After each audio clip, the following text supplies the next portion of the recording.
नमस्कार विद्यार्थी मित्रांनो, मी शैला आजच्या व्हिडिओमध्ये आपले स्वागत करते। आज आपल्याला इयत्ता 6वीचा 17वा घटक अभ्यासायचा आहे, ज्याचं नाव आहे भौमितिक रचना। बघा विद्यार्थी मित्रांनो, आपण त्रिकोण, चौकोन हे भूमितीचे आकार शिकलेलो होतो। त्यामध्ये आपण वेगवेगळ्या कंपास पेटीमधील साहित्याचा वापर केला होता।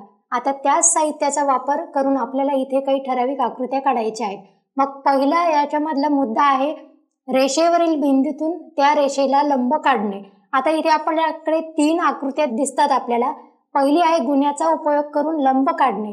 तत्पूर्वी आपल्याला लंब म्हणजे काय ते माहिती पाहिजे। लंब म्हणजे काय तर एक सरळ रेषा आणि त्यावर बरोबर काटकोनामध्ये दुसरी जर रेषा छेदत असेल तर त्या रेषेला खालच्या रेषेची लंब रेषा किंवा लंब दुभाजक असे म्हणतात। मग पहिला घटक इथे आपल्याला बघायचा आहे गुण्याचा उपयोग करून लंब काढणे। आपल्याकडे आकृती आहे, गुण्याचा उपयोग आपण इथे केलेला आहे आणि लंब दुभाजक काढलेला आहे। तत्पूर्वी आपण काय केलं होतं की एक सरळ रेषा काढली होती। आपली मोजपट्टी घ्यायची, मोजपट्टीच्या सहाय्याने आपण एक सरळ रेषा काढलेली आहे। आता गुण्याचा उपयोग करून सांगितलेला आहे। मग गुण्याचा उपयोग करताना नेमका गुण्याचा कुठला पॉइंट आपल्याला कुठे ठेवावा लागतो तो आपण बघणार आहोत। आता बघा, हा आपल्याकडे गुणा आहे आणि या गुण्याच्या सहाय्याने आपण ही आकृती तयार केलेली आहे। प्रथम आपण एक सरळ रेषा काढली, तिला आपण नाव दिलं रेषा AB। आता रेषा AB वर आपल्याला कुठेही एक पॉइंट घ्यायचा आहे। आपण इथे P पॉइंट घेतला, तुम्ही कुठलंही नाव द्या। आता काय करायचंय, हा जो आपला गुन्हा आहे या गुन्ह्याचा जो काटकोन करणारा पॉइंट आहे तो आपल्याला रेषेवरील आपण मध्यभागी किंवा बाजूला एखादा पॉइंट काढलेला असेल त्या पॉइंट वरती आपल्याला काटकोन करणारा हा पॉइंट ठेवायचा आहे। मग इथे आपण इथे अशा प्रकारे ठेवल्यानंतर आपल्याला माहिती आहे की आता हा काटकोन करणारा पॉइंट आपण इथे ठेवला तर काय करायचंय, जिथे आपल्याला काटकोन मिळतो तिथे आपण काय केलं, एक सरळ रेषा काढून घेतली। म्हणजेच काय तर रेषा AB वरती एक पॉइंट घेतला आणि त्या पॉइंट वरती बरोबर काटकोन करणारा हा जो कोपरा आहे तो आपण ठेवला आणि खाली लक्ष द्यायचंय तुम्हाला, खाली सरळ रेषा आली पाहिजे। तर अशा पद्धतीने आपण हा गुन्हा इथे ठेवलेला आहे आणि इथे एक लंब रेषा काढली आहे। अशा प्रकारे ही आकृती इथे तयार झालेली आहे। आता बघा, आपण या पॉइंटला जोडल्यानंतर या रेषेला नाव दिलं रेषा QP। आता इथे आपल्याकडे रेषा AB वरती रेषा PQ इथे आपल्याकडे काटकोन तयार झालेला आहे। मग जेव्हा आपण एखादी रेषा काढतो सरळ रेषेवरती, जर दुसऱ्या रेषेने अशा प्रकारच्या रेषेने त्या रेषेला जर काटकोन करणारा कोण तिथे काढलेला असेल तर या रेषेला म्हणजेच आपण जी लंब रेषा काढलेली आहे रेषा QP, ही रेषा AB ला कशी आहे, लंब दुभाजक आहे। मग आपण लिहिताना कसं लिहिलं बघा, रेषा QP किंवा रेषा PQ सुद्धा आपण म्हणू शकतो। रेषा PQ लंब दुभाजक, लंब दुभाजकला आपण हे चिन्ह वापरतो, रेषा QP लंब दुभाजक कुठल्या रेषेला आहे तर रेषा AB। त्यानंतर आता आपण अशाच प्रकारची इथे एक आकृती पाहिलेली आहे।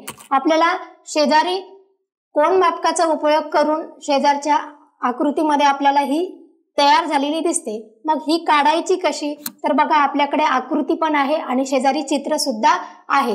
मग आपण इथे पण काय काढलं होतं की सरळ रेषा काढली होती, कितीही मापाची काढायची।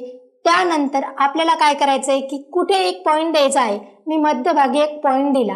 आता बघा आपल्याला काय सांगते, रेषा RS काढा। आपण रेषा RS इथे काढून घेतलेली आहे। आता कोठेही M बिंदू घ्या, मग आपण इथे M बिंदू मध्यभागी घेतला। त्यानंतर काय सांगितलेलं आहे की M मधून रेषा RS ला लंब काढण्यासाठी आकृतीत दाखवल्याप्रमाणे कोन मापकाचा केंद्रबिंदू आपल्याला M वर ठेवायचा आहे। आता बघा, आपण रेषा RS सरळ काढून घेतली। आपल्याला सांगितलं की कुठेही तुम्ही M बिंदू द्या, आपण बरोबर मध्यभागी बिंदू दिला। आता आपल्याला काय करायचं आहे, कोन मापकाचा उपयोग करायचा आहे। आता कोन मापकामध्ये आपल्याला मध्य बिंदू काय करायचा आहे, जिथे आपण नवीन बिंदू रेषा RS वर दिलेला आहे। समजा तुम्ही इथे जर दिला तर तुम्हाला कोन मापकाचा मध्यबिंदू त्या पॉइंटवर ठेवावा लागेल। मग आपण M वर ठेवूया अशा प्रकारे। आता बघा, आपल्याला काय काढायचंय की लंब दुभाजक आपल्याला कसा मिळतो तर 2 रेषांमध्ये काटकोन तयार झालेला असतो। मग इथे आपण हा मध्यबिंदू ठेवल्यानंतर आपल्याला 90 अंशाचा कोन कुठे मिळतो तिथे आपल्याला पॉइंट द्यायचा आहे। इथे आपल्याला 90 अंशाचा कोन मिळाला, आपण याला नाव दिलं N। आता काय केलेलं आहे की एम आणि एन या पॉइंटला आपण काय केलं होतं तर सरळ रेषेने असं जॉईन केलेलं होतं. म्हणजेच इथे आपल्याकडे आता रेषा आर एस आणि दुसरी रेषा एन एम किंवा रेषा एम एन इथे तयार झालेली आहे. आता आपल्याला माहिती आहे की या दोन रेषे मिळून काटकोन तयार झालेला आहे. मग इथे सांगितलं काय, कोन मापकाच्या 90च्या खुणेवर बिंदू एन काढला. आपण बरोबर त्या पद्धतीने काढलेला आहे. एम आणि एन बिंदूतून जाणारी रेषा सुद्धा काढली.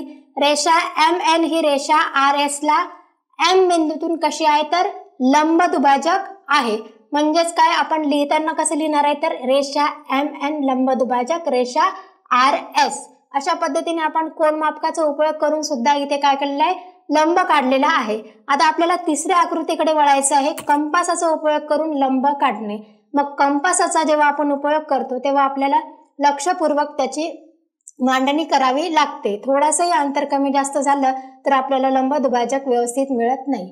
तुमच्या एक गोष्ट लक्षात आली असेल की लंब दुभाजक जेव्हा आपण काढतो तेव्हा दोन रेषेमध्ये एक काटकोन तयार होतो. मग इथे कंपासाचा उपयोग करून लंब काढताना सुद्धा आपण सरळ रेषा घेतली, रेषेला एम एन नाव दिलं. आता काय करायचंय आपल्याला बघा, रेषा एम एन काढा, रेषावर कोठेही के बिंदू घ्या. आपण काय केलेलं आहे तर इथे आर बिंदू घेतलेला आहे. आपल्याला कुठलंही नाव द्यायचंय. आपण रेषा इथे एम एन काढल्यानंतर मध्यभागी आर बिंदू घेतलेला आहे. आता काय करायचंय आपल्याला, कंपासाचा उपयोग करायचा आहे. मग काय सांगितले आहे तर कंपासाचे लोखंडी टोक के बिंदूवर ठेवा. के बिंदूच्या दोन्ही बाजूंना समान अंतरावर रेषेला छेदणारे दोन कंस काढा. आपण याचं वाचन करून घेऊया, नंतर तुम्हाला आकृती कशी काढायची ते आपण समजून घेऊया. त्याच्या छेदबिंदूला अनुक्रमे ए आणि बी नावं द्यायची आहेत. त्यानंतर कंपासामध्ये ए बी अंतराच्या निम्म्यापेक्षा जास्त व सोयीचे अंतर घ्या आणि कंपासाचे टोक ए बिंदूवर ठेवा आणि आकृतीत दाखवल्याप्रमाणे रेषेच्या एका अंगास एक कंस काढा. त्यानंतर तेच अंतर कायम ठेवून कंपासाचे बी बिंदूवर टोक ठेवा आणि पूर्वीच्या कंसाला छेदणारा आणखी एक कंस काढा आणि दोन्ही बिंदूतून जाणारी रेषा काढा. आता बघा, आपल्याला इथे कंपासाचा उपयोग करून ही सगळी आकृती आपल्याला समजून घ्यायची आहे. आता बघा, आपण रेषा एम एन काढली, त्यानंतर आपण मध्यभागी आर बिंदू काढला. आता काय करायचंय आपल्याला, आर बिंदू मध्ये आपल्याला सारखंच माप घ्यायचं आहे.